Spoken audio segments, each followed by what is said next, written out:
and welcome to a brand new episode of Smart Money, the show where we focus on all the top trending themes of the week and take up all of your queries.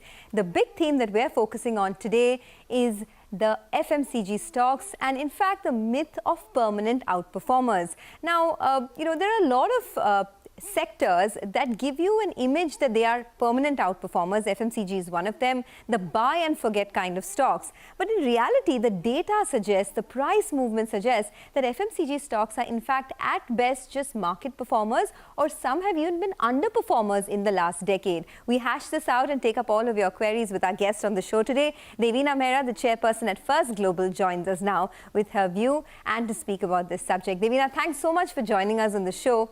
In fact, before I talk in detail about FMCG, about the stocks, tell us, why did you pick this theme, the myth of the permanent outperformers? Yeah, hi, Sonia. Thanks for having me. Well, I mean, all of us, or at least many investors who come into the market, have this image in their mind of, they've all heard of some story of someone's grandparent leaving behind a stock that compounded X number of times. And they hope to leave something behind like that for their grandchildren. And they think there is a category of stocks that can do that. And those are characterized as having great return ratios, great margins, cash flows, and most important, predictable cash flows. So you think there is a category of stocks where you can predict the cash flows out into the future for decades on end, and therefore they are the sort of stocks that you can buy and forget. In some people's mind, they are also the Warren Buffett kind of stocks because, he has popularized this whole format, so to say, of how to scan for companies. And another important part being that they should have a moat around their business, that there should be some entry barriers, which typically is a brand that you're looking for. So you buy a business with these characteristics, you are going to surely compound over a period of time and make great returns over a period of time. We'll go on to see whether that actually holds. Okay, so that's what we're going to discuss, right, in the next half an hour. The sector that fits perfectly into this category is FMCG. I mean, anyone and everyone tells you, you buy some of these businesses and forget them for the next 5 or 10 years and they'll give you great returns. But the data that you're providing to us today suggests otherwise? Yes, that is the thing. See, I mean, all of them are great brands, often very good companies, but doesn't mean that at any point in time, if you buy them, you are going to make money on them. For one thing, of course, the valuation comes into play. And if you look over a period of time, actually, these stocks have not done well at all over long periods of time. I'm not talking like 6 months or 1 year, but 5 years, 10 years, 15 years, where they have not done well either on an absolute or on a relative basis. If you look at, this is the data. If you look at Nestle from 93 to 97, it gave a return of 2.5%, 98 to 2002, 2.7, 11 to 16, 4.7. These are all far below fixed deposit rates. In the 90s, I mean, people who are old enough to remember this, they will remember that FD rates used to be in the double digits then. Hindustan Lever, 93 to 95, 2.5%, 96 to 11. This is like 15 years, just a 7% compounding. Okay. 17 to 26.7%. So also, Gillette, which at one point was a very, very favored stock, 92 to 06, again, period of 15 years, 5.8%. 2011 to 13, 9.2, and 13 to 19, actually it gave negative returns. Okay. Same, look at Colgate, negative returns for 10 years almost. Then again, from 12 to 17, only less than 8%, less than FD returns. Britannia, 93 to 97, 0% returns for 5 years. Okay. And then next 4 or 5 years, again, 8-9%. ITC, of course, we know from 2013, it has actually been down. But even prior to that, it has had long periods where it was sub 5% returns. Bata, again, everybody thinks great company, great brand, has always done well. But 15 long years, 0 return. Okay. Page Industries, which is the jockey brand, again, you see long periods of underperformance, 5 years of 4.5%, Pidilite. I mean, the great Hindustan Lever has underperformed the market for a full decade, from 2001 to 2010. Nestle was a market performer from 2011 to 18. ITC, we know, has been underperforming the market for the last 6-7 years. So why is that? Devina, why is that? I mean, if you look at it, it's interesting. You say HUL 2001 to 2010 at best. No, in fact, it's underperformed. Nestle 2011 to 2018 at best market perform. So some of these stocks, best-in-class managements, best-in-class businesses, they have a moat, great corporate governance. Why is it that these stocks have just not performed or even outperformed the market over the last 10 years? See, there were periods when they outperform and periods when they underperform. That is the whole point. It's not an even thing. For Hindustan Lever, of course, that one decade was also quite poor on the business front. And if you look at the past 5-7 years, for many of these companies, actually the earnings growth has been driven by margin expansion. So, earnings growth has been running at roughly double what the top line growth or the revenue growth has been. So, you have to take that into account. And I think we'll come on to discuss what actually, where in your financials you can see the strength of the brand. Okay. In fact, the data that we're putting out is an eye-opener really for many people, because we're getting a lot of queries as to what one should be doing with FMCG stocks. We have our first viewer joining in. Amit Kishan Chandani joins in. Amit, go ahead. What's your question? Hi, my name is Amit Kishan Chandani, and my question to you is FMCG considered more as a defensive sector rather than an outperformer? Over the years, we have seen that it does not give the kind of returns one would expect. Also, is it the right time to invest in these stocks? If yes, which stocks would you recommend? Okay, I think the second part of the question is more important, right? Because we've established the fact that this sector is an underperformer or at best a market performer. People have in general been very frustrated with names like ITC and HUL. But now, will the tide turn for the sector, Devina?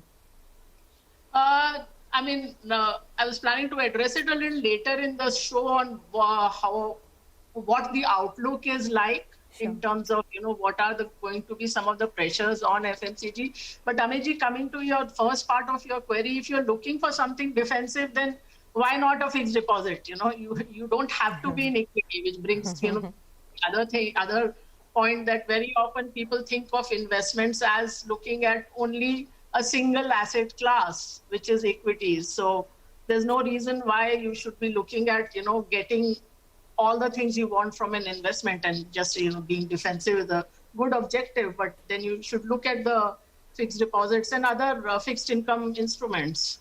Okay, that's a fair point. We have one more query that's just come in on Twitter, so I'm going to address that very quickly, and then we'll go across to the challenges and the outlook for the sector. We have a gentleman who goes by the handle Them Perspectives. He writes, considering the COVID situation is still the same or even getting worse with each passing day, people will once again count their expenses and buy only essentials. Does that indicate that the share price of FMCG companies will now finally go up? And if yes, how drastic could that be? So, Devina, we are mapping, of course, 10 years and we're talking about how these stocks have not performed. But in the very near term, over the next 1 year, because of the COVID situation, do you think that these stocks could become outperformers? It hasn't happened. If you see, since the post-COVID rally started, they have actually been underperformers. And the other thing is, of course, is not the entire portfolio is of essentials. And if people really cut back and come down to real essentials, you are talking, vegetables and dals and grocery items, more of that stuff. So, Parle-G might gain out of that, but Britannia's biscuits might gain out of that, but it is not going to be across the board, because actually the margin expansion in many of these FMCG companies is coming from the more value-added products, the fancy shampoos and the more fancy foods, which actually people might cut back on, and they are cutting back on a lot of packaged foods. Okay, so let's discuss what next, because we've chatted at length over the phone as well as to how, as you said, if you go on to an Amazon, then you get more recommendations of Amazon products rather than your other branded products like in Britannia and Amul. What next for the FMCG industry? Do you think that competition is going to become really severe and it could become tougher for them to sort of garner the kind of growth that they did in the past? Actually, more than growth, there are a couple of other concerns. But before that, I'd like to set out how really what we talked about, that they have great managements, great brands, etc., how that picture emerges when you look at their financials. And you see that the brand, of course, gets them supposedly higher margins. And this has been very interesting because if you go back 15 years or so, most of these companies, whether it was a Nestle or a Colgate or a Hindustan Lever, had EBITDA margins in the mid-teens. Somebody had 15, somebody had 18, 19, but that was the range. Now, all of them are at 23 to 25%, which is the same kind of margins that their parents make. So, Unilever or a P&G, the global company, or Nestle, all of them have now margins which are about the same as what the Indian subsidiaries have. So the margin expansion story appears to be largely over, because you can't expect that the margins in a poor country will be substantially higher than what they are for their parents operating in more developed markets. That is one part. But the other place where this brand really helped them was on the working capital side. There is a classic Porter model of what the landscape of an industry looks like. So you look at the relative bargaining power. So this was a situation because of the brands. These manufacturers had great bargaining power because their buyers were very fragmented. Because the Kirana store, or even one level above that, the distributor, those were very fragmented. So you could actually get cash, or you are still getting cash from them, at times even getting money in advance. You don't have to give them credit. So these were big advantages. But now things are changing. And how are these things changing? One big change is organized retail. What does having organized retail mean? That number one, your buyer is more organized, which means your buyer is now, instead of being very scattered, there are fewer players, whether it's a Jio, a Reliance Retail, or whether it is a big basket. So there are all these either platforms forming or actual,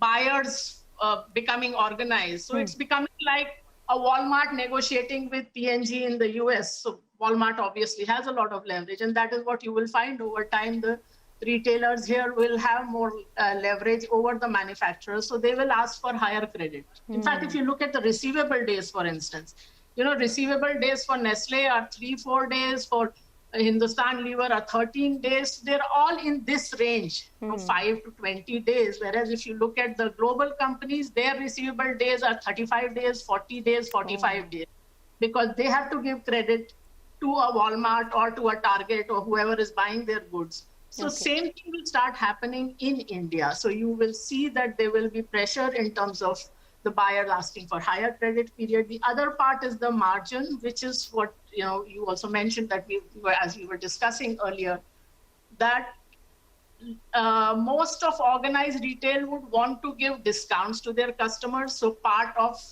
their strategy would be to give at a higher discount or a lower price, and part of that will have to be borne by the manufacturer. The other is the store brands. Today if I go to Amazon Fresh and type in Tata Tea, not only Tata Tea Gold, not only do I see Tata Tea Gold, I also see the Amazon own brand, which is 20% cheaper, and the look of the packaging is very similar. Okay. So, we've discussed a lot of the challenges that lie ahead for the sector, but we have to take a short commercial break. So I'm going to do that. But when we come back, we're also going to talk about how the landscape has changed quite a bit, get some more anecdotes on what, global bigwigs have done with their investment bets in the FMCG sector, and a promised rapid fire round coming up with Devina Mehra as well. Don't go anywhere.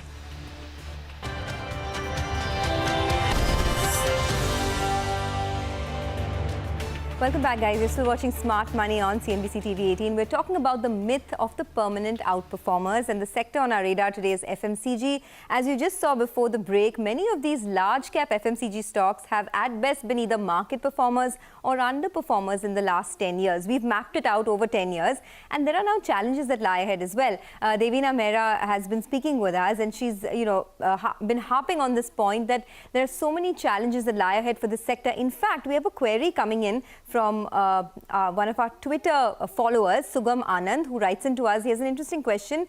He wants to know, will Reliance Retail, Tata Consumer, etc., who are making large strides in the FMCG retail organized market, impact larger players like HUL's business and profits?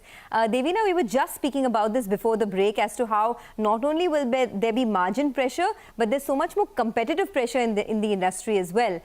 What would your response be to the viewer? Yeah, I mean, I've already covered it in detail, which means that, I think there'll be margin pressure directly, as well as more competition, as well as they will have to give more credit to the organized buyers. So there will be an impact on the balance sheet side also. And there is really no room for margin expansion because, all these companies are already at the margins that their parents are enjoying, which is 23 to 25% of EBITDA basis. Okay, so this regression to mean that you spoke about briefly, is it a global phenomenon? I mean, if you had to link it to the data that you have from companies across the globe, what does it tell you? Actually, yes. I mean, regression to the mean, both in performance as well as market performance, is something that you see all across the globe. I mean, the one thing you all have to remember is that there is no permanent outperformer, in the sense that there is hardly ever a case where you can buy and forget, because all the time, you might hear of that somebody bought and forgot, and then this is what happened. But that suffers from survivorship bias, because, you are talking about that one success story. But if you had gone back to that time, there were so many other companies that you would have probably ended up buying, which have gone nowhere. I mean, even if you look at, let's say, the original Sensex list, about 2/3 of those companies are either not there at all or are really of not much relevance anymore. So that is the kind of, and these are, and Sensex companies, even when they were put in the Sensex, were all companies with decades of history and good performance, etc. So if you look at, for example, books which try to say that which are the companies which are going to do well in the future, and they do a lot of research. So, that if you go back, there's a book called Good to Great, so which winnowed down from thousands of companies these winners. But if you look at just the 10 years after that book was published, out of that 16 companies, only 6 outperformed and 10 underperformed the market. And not just underperformed the market, even in terms of business and financial performance, they did not do well. Similarly, there was a book called In Search of Excellence, which identified 35 excellent companies. And thereafter, what happens, that only 1/3 of them outperformed the S&P, 2/3 underperformed. More importantly, 30 of them, the financial performance goes down from that point. So the fact is that there is no such thing as buy and forget. So the survivorship bias you have to guard against. There's another bias, which is recency bias, that you think whatever has happened in the recent past has always happened. It will help you if you're going for your annual performance appraisal. Make sure your performance is really good in the 30-40 days prior to that, so that your boss forgets that you did not meet your target 6 months ago. A couple of years back. All right. So survivorship bias and recency bias is something that has, made you believe that FMCG stocks are performers. But what about Warren Buffett? I mean, he was the one who made the biggest bet, right, in FMCG, Coca-Cola. What happened with that? That is what the whole story comes out of. Most people think of that Warren Buffett talked about this 100-year-old company with a great brand, predictable cash flows. You can't go wrong buying Coke. But if you actually look at what happened, he would have been better off selling it a long, long time ago. From 1993 till date, Coke has compounded 9 times, as against the S&P 500 itself, the index itself has compounded, has gone up 13 times, and Pepsi has gone up 30 times. So even the, what is given as the headline, great company that fits into all these criteria of being a permanent outperformer did not turn out to be an outperformer at all for a long, long time. I'm talking 27 years. Okay, so if Warren Buffett can get it wrong, then who are we, right? I mean, just look at that. Coke went up, but it still went up 8 times. I mean, that's not a small feat, but... 27 years. Yeah, but look at Pepsi, 30 times. Yeah. Okay, so eventually, now just to boil it down to the brass tacks, right? Would you buy FMCG stocks now or not? Right now, I don't think that's the best place to be, definitely. I mean, that's not the place to be. But as in markets, there are no permanent friends and enemies, so one has to keep relooking. Absolutely, absolutely. In life, there are no permanent friends or enemies, right? All right, let's go and let's do the rapid fire. This is our, our standard on the show. By the end of the show, we do a quick rapid fire with you. So let me start. Any favorite book that you want to recommend to our viewers? If it has to be only one, then it is Thinking Fast and Slow by Daniel Kahneman. I think that's like one book chock-a-block with insights on your own thinking fallacies and biases. Okay, which I think you need a lot, right, in today's day and age where you spend so much time with yourself in this post-COVID world. You need to know how to think. All right, your favorite Twitter handle and blogger, and you can't say Shankar. No, I had no intention of saying Shankar. The Twitter handle, actually, I like a tech handle by the HubSpot guy, Hiten Shah, because he curates a lot of interesting tech tweets. And blogs Morgan Housel, one feels a little envious that he's only in his mid-30s and writes such insightful stuff. Okay, so I'm going to try and look up his blog, Morgan Housel. Interesting there. Since, it's Corona times, everyone's talking only about that, cases are rising. How do you de-stress, Devina, in this post-COVID world? Same as usual, reading. I mean, that has always been my go-to activity since I was 4, I think. Okay, all right. And we can see that big bookshelf there. What about in this digital world, any podcast that you would recommend? I mean, you told us about your favorite books, but anything you listen to? Actually, I don't get the time to actually listen, but I get the podcast, the transcript for this podcast called How I Built It, which is about talking to founders of companies or other kind of organizations, everybody from Ben and Jerry's ice cream to a tech founder to Tinder and Bumble and so on. So it's very interesting. I read the transcripts. Okay, all right. Well, it was a very, very short but sweet and crisp session. Thanks so much, Devina Mehra, for joining us and enlightening us on the one sector which we think are buy and forget stocks, but the data indicates that it's not quite so. The last 10 years have proven that FMCG stocks are at best market performers, and many of them even underperformers. With that, it is a wrap on this edition of Smart Money. Keep sending in your queries, though. We'll be back here same time, same place next week. Until then, have a great weekend.